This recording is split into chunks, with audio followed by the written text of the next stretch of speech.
ગઈકાલે જામનગર શહેરના city B division police station વિસ્તારના જે લાલ બંગલા સર્કલથી ભીડભંજન તરફનો જે રસ્તો છે ત્યાં એક હત્યાના પ્રયાસનો બનાવનો ગુનો દાખલ કરવામાં આવેલો છે. આ બનાવની વિગત મુજબ જે આ કામના ફરિયાદી છે જેનું નામ છે શાહ નવાઝ મોહમ્મદ હનીફ અબ્દુલ કરીમ ખિલજી, તેમના કહેવા મુજબ તેમના સગા છે અસલમભાઈ ખિલજી, તેઓ જ્યારે પોતાના ટુ વ્હીલર ઉપર જતા હતા ત્યારે પાછળથી કોઈ એક ફોર વ્હીલર ગાડી દ્વારા તેમને ઠોકર મારી અને ત્યારબાદ તેના ઉપર પાઇપ, ધોકા અને તલવારના વડે એમના ઉપર અલગ અલગ અજાણ્યા 5 ઇસમો દ્વારા હુમલો કરવામાં આવેલો હતો. જે બાબતનો બનાવના આધારે જે ભોગ બનનાર છે એને સારવાર અર્થે હોસ્પિટલમાં ખસેડવામાં આવેલા હતા અને ત્યારબાદ city B division police station દ્વારા બનાવની તપાસ ચાલુ કરવામાં આવેલી હતી. અને જે ફરિયાદ છે એ ફરિયાદમાં ભારતીય ન્યાય સંહિતાની કલમ 109(1), 170(1), 118(1), 115(2), 352,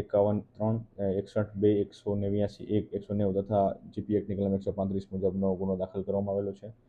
જેમાં કુલ આરોપી જુનેદ ઉર્ફે પાવડરિયો ઉર્ફે જુનિયો રજાકભાઈ ચૌહાણ, ઇશ્તિયાક ઉર્ફે ચોટલી વધુભાઈ કુરેશી, સલીમ વલીભાઈ ખિલજી, હબીબ કફી,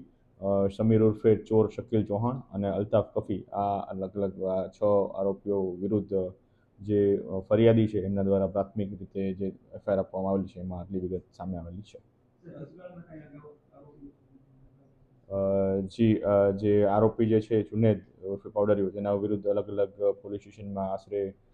24 જેટલા ગુનાઓ અગાઉ નોંધાયેલા છે, હત્યા અને એનડીપીએસના ગુનાઓ સહિત. જે પ્રાથમિક દ્રષ્ટિએ જે ફરિયાદી છે, ફરિયાદી દ્વારા જે જણાવવામાં આવેલું છે ફરિયાદમાં કે એમનું કહેવાનું એવું છે કે આ જે ભોગ બનનાર જે છે એ આગેવાન હોય વિસ્તારના, તેમને અન્ય આગેવાનો સાથે વિસ્તારમાં અલગ અલગ વાંધા ચાલતા હોય અગાઉથી, તો એ વાંધાનો ખાર રાખી અને આ બનાવ બનેલું હોય એવું તેમને ફરિયાદમાં જણાવેલું છે.